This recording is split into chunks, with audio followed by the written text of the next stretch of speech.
You know how you know the Indiana Fever had a good offseason? When even Sheryl Swoopes praises it. We've got a Sheryl Swoopes switch up. Sheryl Swoopes just did a complete 180 on Caitlin Clark, and it happened live on television. After spending an entire year claiming that Clark was overrated, overhyped, and wouldn't succeed in the WNBA, Swoopes is now praising the Indiana Fever for nomming her team. Either you get on the bandwagon or you get left behind. Being a hater of Caitlin Clark and the Indiana Fever in Clark's rookie season, even insinuating that players would flee the team because of the attention around the team. The basketball world is in shock. Nancy Lieberman ended her friendship with Swoopes over these attacks, and Cheryl Miller even called her a big dummy on a podcast. Yet now, as if none of it ever happened, Swoopes is acting like Clark's biggest fan. The receipts don't lie, and I've got all of them right here. Are you ready to break it all down and hear what Swoopes said? Let's go. All of our surprises was somebody who's done nothing since 2023 but speak idiotically and speak like a delusional human being. The liar of them all. The king lie. The biggest projectionist of them all. I'm just going to make up things. Sheryl Swoopes. Remember when Sheryl Swoopes claimed Caitlin Clark was a 25-year-old playing against teenagers? That wasn't just a casual slip-up. It was the start of a year-long campaign of misinformation. Let's pull out the receipts on Swoopes' bizarre vendetta against women's basketball's brightest star. We'll talk about how much more experience that gives you over other players coming in, right? So people say, "Hey, like he or she's killing them," but you have a 25-year-old playing against a 20-year-old.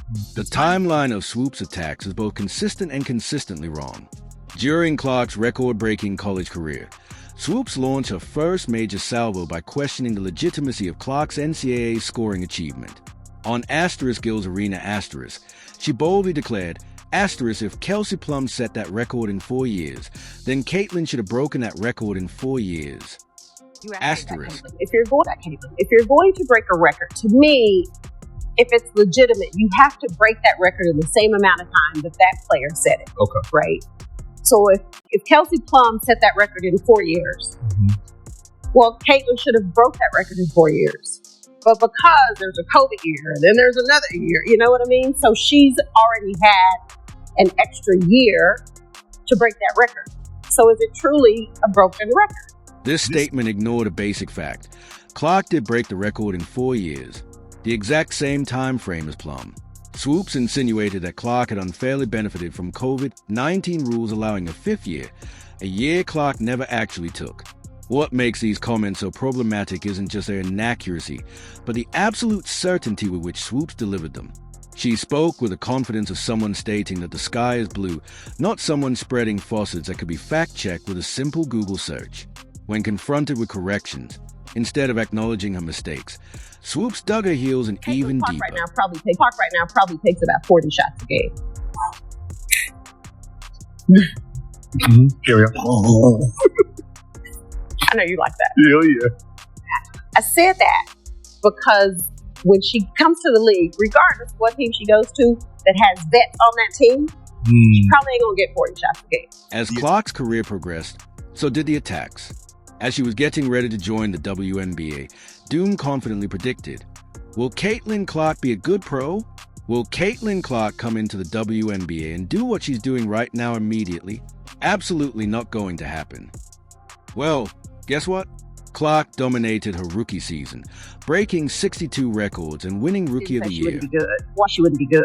What I said was I didn't think Caitlin or Angel would come into the league and dominate immediately, which I don't think either of them did. Respectfully, there is absolutely no way, even when we're trying to sit here and play semantics about dominating, there's no way that anyone could ever leave this season and saying that both Caitlin Clark and Angel Reese didn't dominate. You would have to further explain what dominance means for you to not sit here and say that a player who is leading the league in assists while averaging 19 to 20 points didn't dominate that season. Despite the fact that she was proven wrong on the court, her Swoopes turned her criticisms toward the rest of the team and the culture. She said that the Caitlin Clark fandom circus had apparently created a toxic locker room environment. The fever, we're like, the fever, we're like, y'all. That's not my point.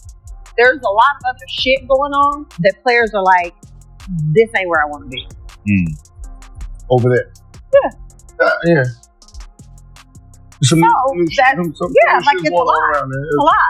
So you have players that are very significant on this Indiana Fever team that are like, I don't want to be here. This is where I want to be. Yeah. By contrasting Swoopes' fabricated narrative with Clark's actual statistics and accomplishments when she was 22 years old, a clear pattern emerges.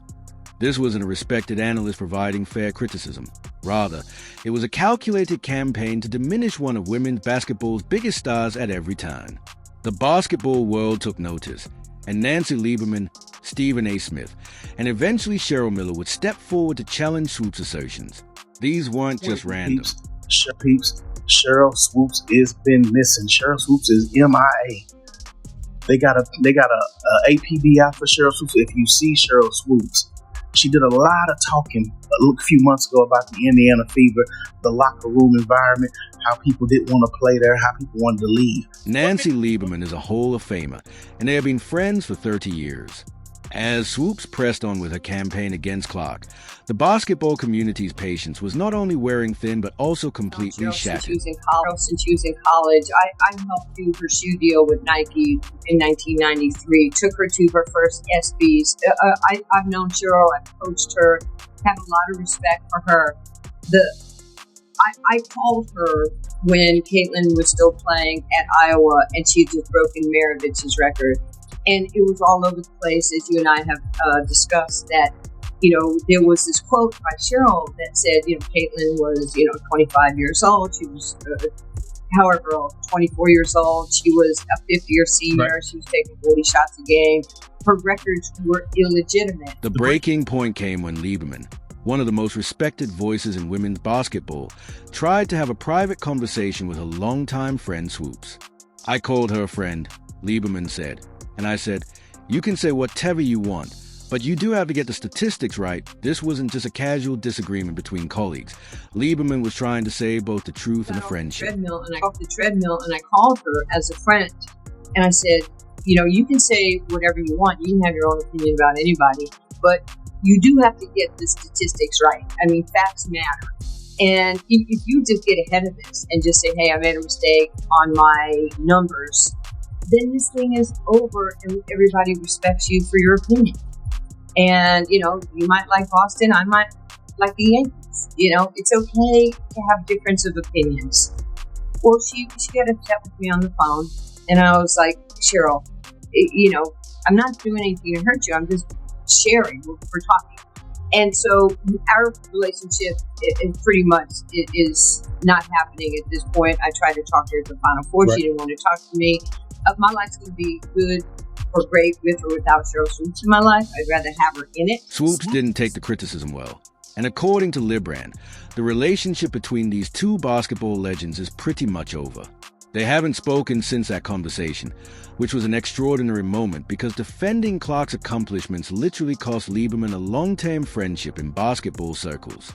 Swoopes and Libran haven't spoken since that conversation. Used to be some haterade in the league in regards to Clark starting with WNBA legend Sheryl Swoopes herself. The situation gained such notoriety that Lieberman spoke about his own fallout on the Stephen A. Smith Show, where Smith challenged Swoopes' assertions that this was not just media drama, but something unprecedented in basketball culture. Respected figures were actively using their platforms to counter what they perceived as an unfair campaign against a rising star. You know basketball. You know basketball. You know basketball. You know basketball. You know basketball better than me. You know basketball better than any of the pundits. You know basketball better than most of the men that play basketball. There is no way in hell you just accidentally left Caitlin Clark's name out of that soliloquy that you dropped about the Indiana Fever. Stop it. However, the most shocking moment came from Cheryl Miller, a basketball icon who not only disagreed with Swoopes, but also demolished her credibility on the hugely popular All the Smoke podcast. I was like, come on, you big dummies, Miller said with a kind of bluntness that only a person of her stature could get away with on a major platform. Peers, They will recognize, her game, but they won't recognize her impact. Right. How can you separate the two? It's kind of I used and Jack, you're absolutely right. And I was like, come on, you big dummies. The fact that Cheryl Miller, a basketball icon, was using her credibility to defend Clark's legitimacy while simultaneously exposing the hollow nature of Swoopes' criticisms was what made Miller's takedown particularly devastating. In addition to her legendary status, Miller brought authentic insights rather than speculation, having coached Clark in the 2024 WNBA All-Star Game. She praised Clark's exceptional court vision, noting the one thing that I don't think people really appreciate about that young lady's game, that she